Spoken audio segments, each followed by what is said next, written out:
شائستگی پیدا کرتا ہے۔ آج بہت سارے لوگ اس بات کی شکایت کرتے ہیں کہ اولادیں ان کے کہے میں نہیں ہیں اور ان کی عادات اچھی نہیں ہیں۔ اگر آپ چاہتے ہیں کہ ان کی طبع میں شائستگی اور جمال پیدا ہو جائے اور ان کی عادات میں حسن اور نکھار آ جائے تو ان کو درود کی تسبیح دو۔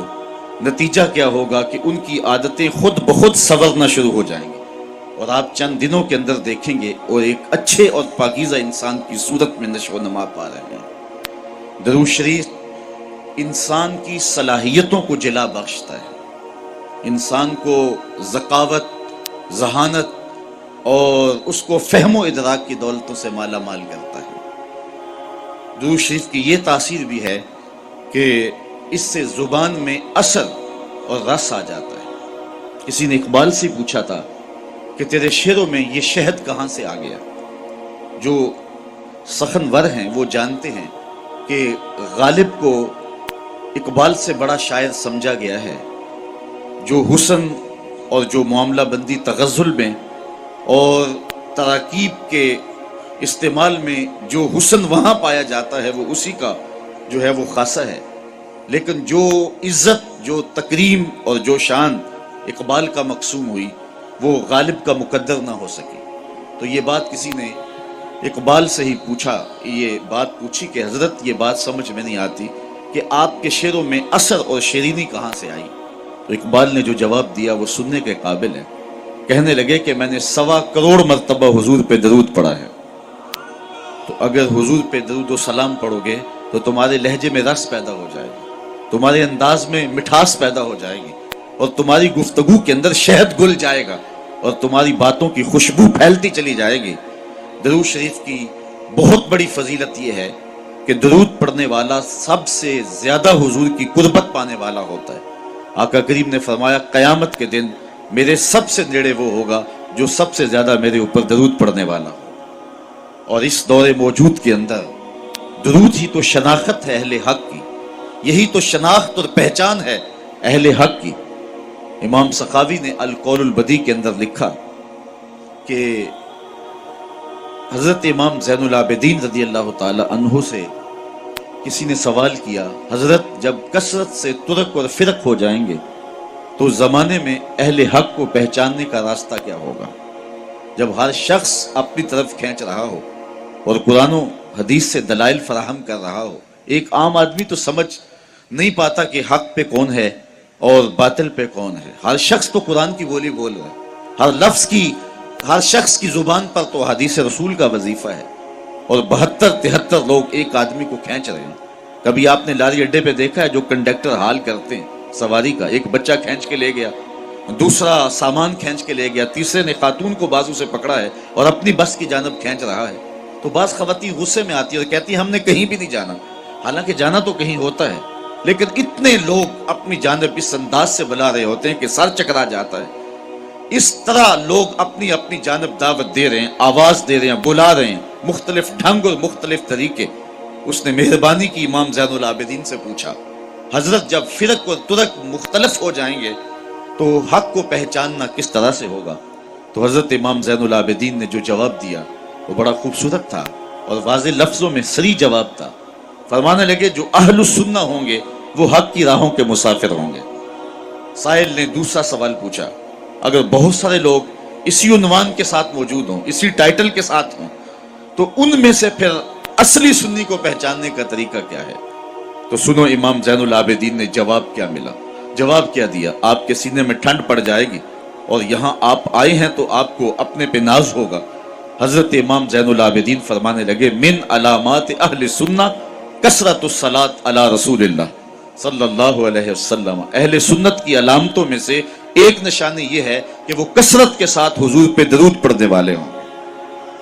آج ہمیں بطور تانا کہا جاتا ہے یہ درودیے ہیں، میں کہتا ہوں تم تو تانا دیتے ہو، ہم اس کو اپنے لیے تمغہ اعزاز سمجھتے ہیں، چونکہ درودیہ ہونا اعزاز ہے، ہم درودیے ہیں، بارودیے تو نہیں ہیں۔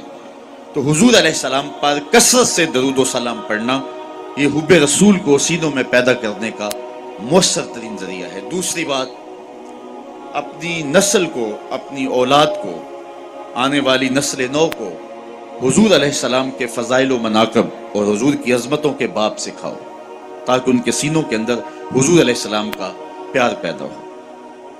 اگر اولاد کو یہ کہا جائے کہ نبی دیوار کے پیچھے بھی نہیں جانتا، تو بتائیے کہ اولاد کے سینے میں نبی کا پیار پیدا ہوگا؟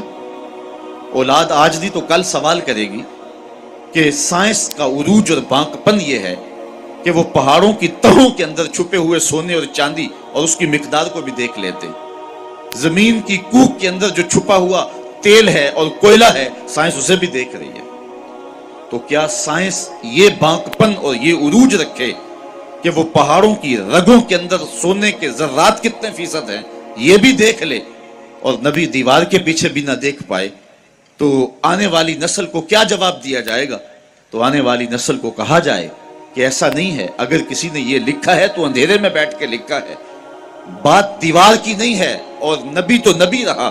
نبی کے غلام حضرت عمر مسجد نبوی کے ممبر پہ بیٹھے ہیں، نہامد میں جنگ ہو رہی ہے، 1 مہینے کی مسافت ہے، دیوار کیا راستے میں کئی پہاڑ کھڑے ہیں، اور حضرت ساریہ امیر لشکر پہاڑ کو چھوڑنے لگے ہیں۔ حضرت عمر یہاں سے پکارتے ہیں، یا ساریہ الجبل، اے ساریہ پہاڑ کو نہیں چھوڑنا، یہ شان ہے خدمت گاروں کی، سرکار کا عالم کیا ہوگا۔ تو اپنی نئی نسل کو ان حقیقتوں سے روشناس کرنا ہوگا۔ آج کے زمانے میں اگر آپ اپنی نسل کو یہ کہیں کہ نبی کسی چیز کا اختیار نہیں رکھتا، تو آج ہم سے نسل نو سوال کر سکتی ہے کہ انسان کے اختیارات تو کراں تا بکراں پھیل گئے ہیں۔ آج انسان نے زمین کی تنابیں تھام لی ہیں، سورج کی شعاؤں کو مسخر کر لیا ہے، پانیوں پہ قبضہ جم گیا ہے، ایٹم کا کلیجہ چیرا جا چکا ہے، چاند کی چھاتی روندی جا چکی ہے، اور مریخ کے سفر کی تیاریوں میں ہے انسان۔ انسان نے پوری دنیا کو گلوبل ولیج بنا لیا ہے۔ آج انسان کا بانکپن، اس کے تصرفات اور اس کی پہنچ دیکھنے والی ہے۔ یہ فراٹے بھرتی گاڑیاں اور یہ ہواؤں کے سینے کو چیرتے ہوئے طیارے، یہ انسان کے تصرف کی کہانی نہیں کہہ رہے؟ جب انسان کے اختیارات کی کہانی اس قدر پھیلتی چلی جا رہی ہے، تو کیا نبی اختیار ہی نہیں رکھتا ہے؟ تو نئی نسل کو بتانا پڑے گا کہ نہیں، اگر یہ کسی نے کہا تو یہ اہل اسلام کا عقیدہ نہیں ہے۔ نبی کے اختیار کی کہانی تو یہ ہے کہ نبی انگلی اٹھائے چاند کے ٹکڑے ہو جائیں، سورج پلٹ کے اثر کے وقت پہ آ جائے، وہ سڑیاں کھجوراں اگا جاندائے، وہ پتھراں نو کلمے پڑھا جاندائے، قطرے کو سمندر ذرے کو ستارہ کرتے ہیں، کونین کو خم آ جاتا ہے جب زلف سنوارا کرتے۔ اپنی نسل نو کو بتانا پڑے گا کہ حضور کو جو اللہ نے اختیارات دیے ہیں، اور جو مناقب اور جو فضائل اور جو رفعتیں حضور کو نصیب ہوئی ہیں، وہ کسی اور کا مقسوم کبھی نہیں رہا، اور نہ کسی اور کو وہ مقام نصیب ہو سکتا ہے جو مصطفیٰ جان رحمت کو عطا فرما دیا گیا۔ آج جدید ٹیکنالوجی جو آپ کے کوبرا ہیلی کاپٹر کو بھی دستیاب ہے کہ آپ فائر داغ چکے ہیں، آپ میزائل داغ چکے ہیں، پھر آپ کا پروگرام بدل گیا تو آپ بٹن دباتے ہیں تو اس کا ہدف تبدیل کر سکتے ہیں، اس کا رخ موڑ سکتے ہیں، اس کو راستے میں توڑنا چاہے تو توڑ سکتے ہیں۔ کسی زمانے میں سنتے تھے کہ کمان سے نکلا ہوا تیر واپس نہیں آتا، آج نکلے ہوئے میزائل اور نکلی ہوئی گولیوں کے رخ موڑے جا رہے ہیں۔ آقا کریم علیہ الصلوۃ والسلام حضرت انسان کے اس اختیار کو جانتے تھے۔ حضرت عبداللہ ابن عباس سے روایت مروی ہے کہ ایک اعرابی کو دعوت اسلام پیش کی، اس نے کہا میں تو تب مانوں گا یہ کھجور کا لٹکتا ہوا خوشہ اگر آپ کی رسالت کی گواہی دے۔ تو حضور نے فرمایا کہ اگر یہ گواہی دے تو تم مان جاؤ گے؟ اس نے کہا انکار کی گنجائش نہیں رہے گی۔ تو آقا کریم علیہ السلام نے اشارہ کیا، وہ گچھا ٹوٹ کے حضور کے قدموں میں آ گیا، رسالت مصطفیٰ کی گواہی دی، اب انکار کی کوئی گنجائش نہیں تھی، اس کے لبوں پہ کلمہ جاری ہو گیا۔ اب وہ ٹوٹی ہوئی کھجوریں جو معجزے سے حضور نے جدا کی تھی، ان کو بانٹا بھی جا سکتا تھا۔ صحابہ ساری زندگی فخر کرتے کہ ہم نے معجزے سے توڑی ہوئی کھجوریں کھائی ہیں، اس صحابی کو مرحمت کر دی جاتی، ایمان کی خوشی میں بانٹ سکتے ہو۔ لیکن آقا جانتے تھے قرب قیامت میں میزائلوں کے رخ بدلے جائیں گے، کمانوں سے نکلے ہوئے تیر جو ہیں وہ واپس کیے جائیں گے۔ آقا کریم اس گچھے سے مخاطب ہو کے فرمانے لگے تجھے جس کام کے لیے بلایا وہ کام ہو گیا، اب واپس جا کے شاخ سے جڑ بھی جا۔ صرف توڑنا نہیں جانتے، جوڑنا بھی جانتے ہیں۔ تو یہ نبی علیہ السلام کے اختیارات کی کہانی ہے، اور مصطفیٰ کی عظمتوں کو اپنی نئی نسل کے سامنے رکھنا پڑے گا، حضور کے فضائل ان کے سامنے رکھنے پڑیں گے، حضور کے مراتب ان کو بیان کرنے پڑیں گے، تاکہ ان کے سینے کے اندر حضور علیہ السلام کا پیار اور حضور علیہ السلام کا احترام پیدا ہو۔ نسل نو کو حضور کی دہلیز پہ لانا ہوگا، اور انہیں آقا کریم علیہ السلام کے قصیدے سنانے پڑیں گے، حضور علیہ السلام پہ درود کی ترغیب دیں گے، ساتھ حضور کے کمالات کا بھی ذکر کریں گے کہ بیٹے حضور پہ درود پڑھ رہے ہو تو مت سمجھو کہ حضور سن نہیں رہے، تیرے درود کو مصطفیٰ جان رحمت مدینے میں بیٹھ کے سن رہے ہیں، وہ تو درختوں کی بولیاں سن